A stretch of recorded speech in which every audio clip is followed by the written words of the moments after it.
Note about self autistic tendencies. So, one thing that I realized over these many, many years is I also have autistic tendencies. So, I have PTSD, anxiety, but I have a lot of autistic tendencies, which also means I could be autistic. But I've gone through this with doctors and medical records, and they don't seem to see anything that indicates I have autism in my medical records. And that is a no if I ever heard one. So I can't say I'm autistic, and I never do. But I have identified, and other people have come up and identified autistic tendencies that I have. So a theory that I have, just a theory, is that I was born with ADHD and maybe some autistic tendencies, just like hyperactivity, but I don't remember any of them until after Westford. I remember the orphanage. I remember doing stuff like swimming lessons. I remember doing stuff like playing with other kids. I remember Christmas. I remember my room in the orphanage. I remember running around. I remember jumping on this cardinal's lap during Christmas time. A priest was a person in the more fancy uniform. They actually call them cardinals, not priests. But anyways, I remember all that, and I didn't have as much difficulties with my body, I'm talking about, and my speech. And I understand people's social, I read people really well. I can't always explain to you what I'm reading, but I can read a person really well. I don't put it in stone either, though. Just because somebody is wearing a backpack and tattered clothes does not mean I consider them a bum. What I do know is that person has to carry their goods, which means that they have no other transportation needs. I also know that they're wearing tattered clothes, which means they either were working or they were doing something that had to be like they couldn't change their clothes. So working is a lot of times the answer, but sometimes it's that they're homeless and they don't have a place to store clothes. So I can read information off somebody really well as when somebody puts off negative vibes, I read it from a mile away. If they're happy, positive, I can read that from a mile away. If they're negative, I can read that from a mile away. I can even tell if somebody is disabled from the way they walk. There's a lot of people where the way they walk, I can tell that something is just wrong with them, and there's nothing wrong with that. I have a funny walk myself, and I have trouble walking sometimes. Uh, I'm mortified to say this because it's so fucking embarrassing. I mean, I can't stand it when I have to, but there's been times where I have to crawl. There are times where people have made me crawl to get and go to some place like the hospital or the doctors. I literally had to crawl down a flight of stairs, stop, crawl, walk, stop, crawl, walk, fall, stop, crawl, walk, and then try to get on the bus where I had to hold myself up on the railings, and then I use a cane or something to get to the seat. But for a while, I didn't have a cane, and things were going really bad, as well as there's times where the cane just won't work, like going down a flight of stairs where I have to crawl or getting a door. Most of the time when I get a door and I'm after a seizure, when I get seriously injured, I had to, crawl to the ground and get the door open, then crawl a foot and let the door close behind me, and then I could try to struggle to stand up and get moving. I'm mortified to say that, but keep in mind that I can visually tell if somebody has something wrong with them just by the way they walk. I can read people very well. That's not usually something that autistic people can do. It's just the speech and the bodily movements. But the doctors have said no. That was one of my old thoughts. That I said maybe I wonder if this body problem, is I was autistic and then the drugs really fried me because I never had seizures or any feeling or any problems moving my body until after that handful of pills. So it's very unlikely that I'm autistic. But I do have autistic tendencies like speech and walking funny. And because of that, I could get a false diagnosis of autism, but I do not have. I'm not autistic. I brought that up with doctors. I went through the information, and doesn't just start at age 7 with a handful of pills. Autism starts at birth. So that doesn't make any sense. So it can't be the case. When you take the information you have, that's how you should be basing a diagnosis. You shouldn't base it off any fantasies or made up things or guesses or assumptions. You should take the facts from the patient that you can get. Should take the facts from the machines, so the blood pressure, whatever else machines you can get. And then you should build up a diagnosis. And children can't explain themselves, so keep that in mind. When you're a child, you're not going to get a proper diagnosis if the doctor bases his information off of your testimony. The parents are responsible for getting a proper diagnosis for their child. They're the ones who are supposed to be reporting everything, side effects from medication, from behavior, all the way down to what medications they're on, all the way down to what's going on with their body every day. Now, keep in mind, my family, most of the time, I wasn't living with them. I would come maybe for 38, 48 hours on a weekend. Some of that was used cleaning and mowing lawns, even though I'm happy to do it. Those are skills that I learned, so I actually appreciate that they had me doing that stuff.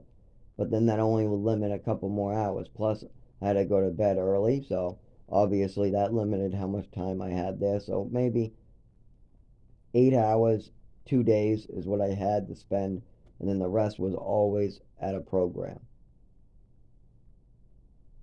And I would get up early at the program and go to bed late at the program. And there was program after program after program after program. There was one that was good though. Actually, two. St. Anne's was actually pretty good. They had a classroom, they had proper rules, they had the right type of mindset. Having a doctor downstairs prescribing one or two meds to 5-year-olds, maybe not the best thing though. But other than that, they were pretty good. And then there was another one for people 18 to 27 called Highfields. Excellent. If my father didn't make some mistakes, I probably could have stayed there and things would have worked out differently for me. But you never know. I was smoking pot with the rest of them, so who knows, maybe I would get thrown out for that. But seeing as every single person that lived there smoked pot, but two people, there was only two people that didn't, but everybody else who lived there in the building smoked way more than me. So I wouldn't have got thrown out for pot. But we'll just say we'll never know. But I was thrown out because of my father's decisions. But those two programs were good. The rest of them had little to no supervision, minimum age workers. They even had one that was a drug dealer. We even had a staff member that was selling drugs on the side. He would take the van, stop it, go sell drugs, and come back in the van, then bring us back. He was making these stops he wasn't supposed to make. This was an African American one, and he had a cousin that was Spanish, and they were doing all that. They got us cigarettes sometimes too. We're only like 15, 16, and we knew. I and two other people knew what staff member to buy cigarettes for us. I was one person. The staff member even brought a kid one time to me. He said, "I don't want to do this time. Can't you get it for him?" I said, "Fine." And then I went to get him because I had a learner's permit ID. It said I was 18 on the learner's permit, and stores decided that they would take it. I was surprised. 1 in 3 stores would take it. So yeah, I was in a lot of programs. So I didn't spend much time with my parents, so they couldn't identify what was going on with me, but there was plenty of it. And doctors were catching on here and there, but because I only spent about 2 years in every spot, I never really established any doctors. The doctors were always close to the program. So when I was in Haverhill, the doctors were in Haverhill. When I was in Lawrence, the doctors were in Lawrence. When I was in Chelmsford, the doctors were in Chelmsford. When I was in New Mexico, there weren't any. When they were just, oh no, there was a lot of pills. Sorry, I didn't see any doctors, but there was lots of pills being given to me anyways. So there was a doctor, but who knows where the hell that doctor came from. New Mexico. Then I had a doctor, but I don't remember there being so many drugs in Texas. There probably was. I do remember still having the problems, that the neurological disorder, the seizures, but I don't remember them getting as bad. I remember there was still pills involved, but it wasn't. I don't remember any extra being given to me. There was no sudden knockouts.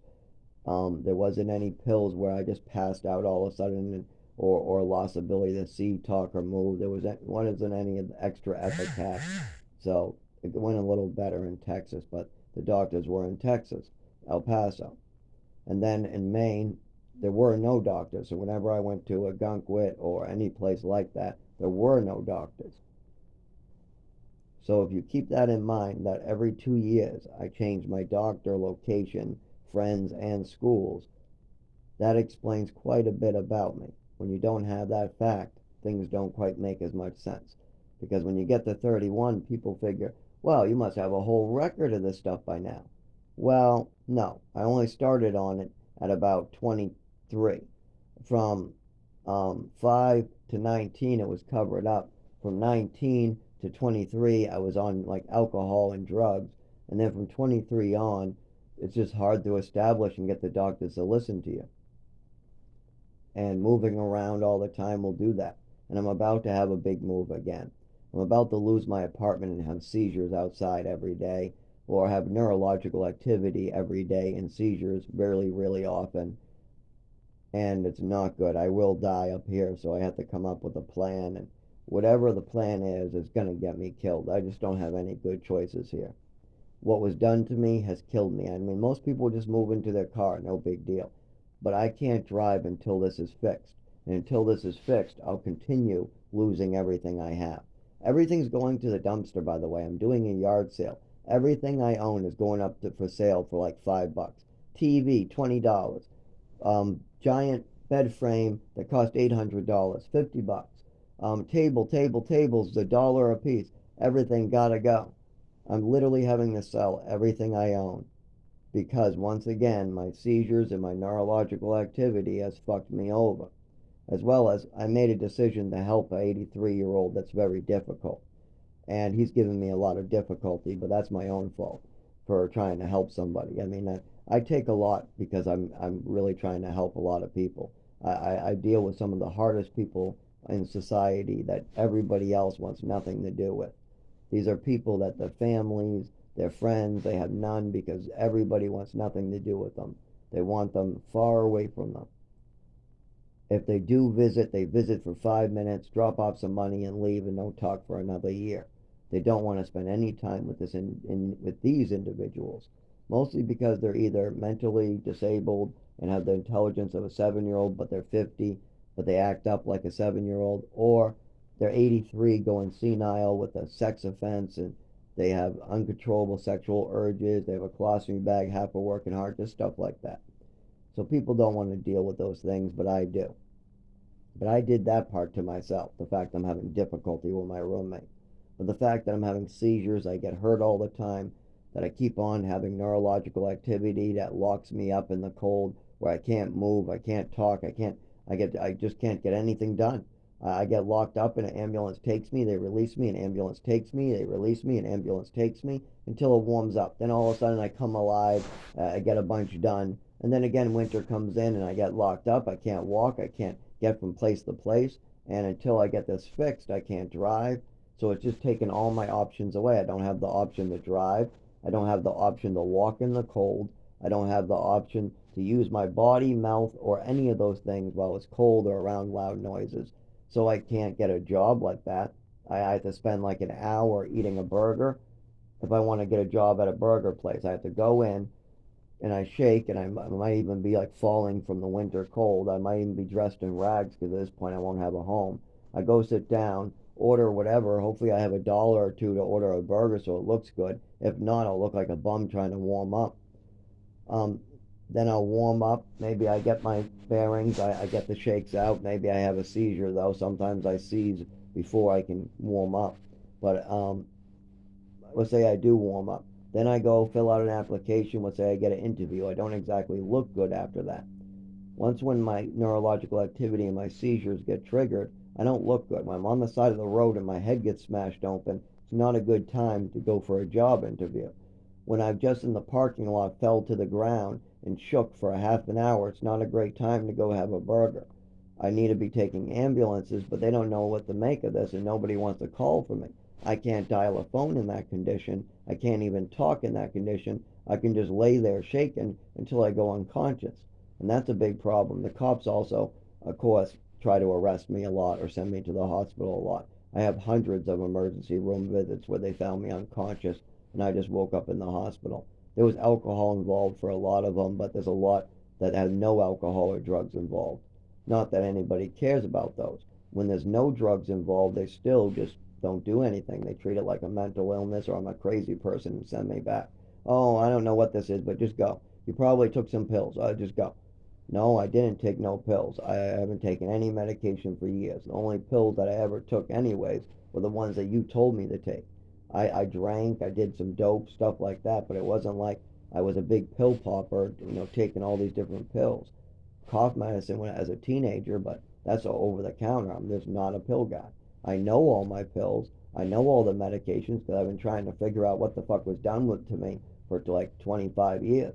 So all the medications that I've taken in my life, I've read what they are. I've looked into them. I know the side effects. I know what they're for now. I've done my research.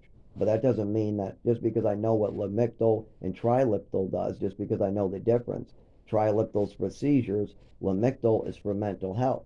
Just because I know they're two different drugs and what they're for does not mean I'm a pill popping maniac. What it means is I'm trying to figure out what a medication does to your body. That's it. But people will turn it around however they want because it's easier for them that way. They deal with a lot of mental people every day, so you've got to think that too. We have a mental health crisis in this country. We're creating crazy people on purpose. And I don't mean to say crazy in a derogative term. They're just mentally ill, but we're creating this as a problem, and our healthcare system is drained from it. And then somebody like me just wants to get his seizures to stop, and they don't know what to do with it when they open my medical records, thanks to my mother wanting Social Security and her wanting me to be disabled. It's that simple. This is a big problem in America, and I have a bigger problem. Other people have to deal with this lightly. I had way more pills, way more extra pills, way more, I guess you would call them overdoses and being given extra medications. I don't know what, even today, I still don't know what to exactly call what my mother was doing to me other than totally mental, totally crazy, totally hurtful. Um, Medical abuse, medication abuse given to a child. I don't know. There's not exactly a word for the psychotic behavior that I observed in my mother that what she was doing to me, and that's my real issue. That's when it started, and that's still continuing today. And I watched it for years. I watched it happen to me for years. She gives me pills. The pills affect me. I get hurt. That happened like 40 times. Many times that was the combo. My mother tells me to take these pills, something happens, I get hurt. My mother says to take these pills, something happens, I'm unconscious. What's getting hurt? If you pass out unconscious, that's not a good sign.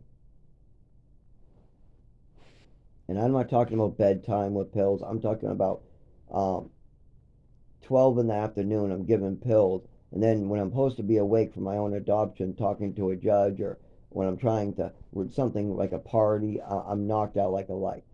I mean, I can't even walk. I mean, it's bad. These are what I meant by hurt.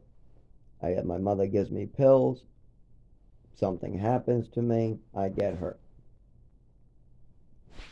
That was repeating over and over. I don't know exactly what you call each one of these incidents, but it's horrible.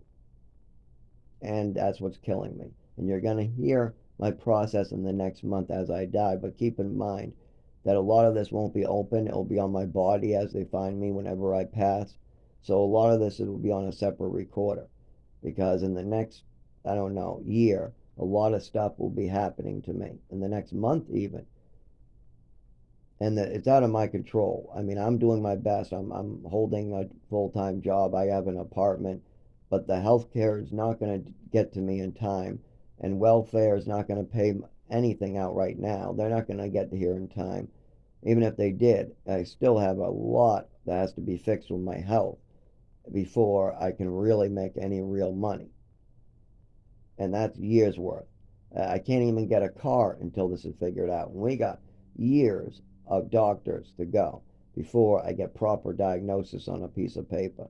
I mean, it would be much shorter if I had the people involved speaking up the truth about my mother and what was being done to me, but I don't have that. It's just me. Just me and some old medical records I'm trying to dig up. That's all. There's a whole paper trail out there of what my mother did to me and what she said and her lies and manipulations, and there's a lot of evidence out there to be gathered. But that also requires a car and it requires knowledge I don't have. I was never given the doctor's names, I wasn't given the locations, and I was moved to so many states. I mean, some of the doctors I remember talking to were probably in Texas. How the hell do I get all the way to Texas to check my name? That's El Paso's a far away to get to. So you can see what I'm up against. It's quite a lot, and I might not live through it. That's why I have a record here, so people can understand exactly what happened to me. Maybe they can finish this into a book. I don't know, maybe it'll help people. That's all I really want to do is help people and stop this from happening to anybody else. Because it was wrong for this to be done to me, and it's going to kill me. I'm going to die because of other people's choices. And I'm constantly paying for other people's choices because they make assumptions. Lots of people make assumptions and make bad choices, and then I have to pay for it. I make bad choices and have to pay for it too, by the way. But that's not always the case. Sometimes other people make bad choices and I have to pay for it. And that part's not right.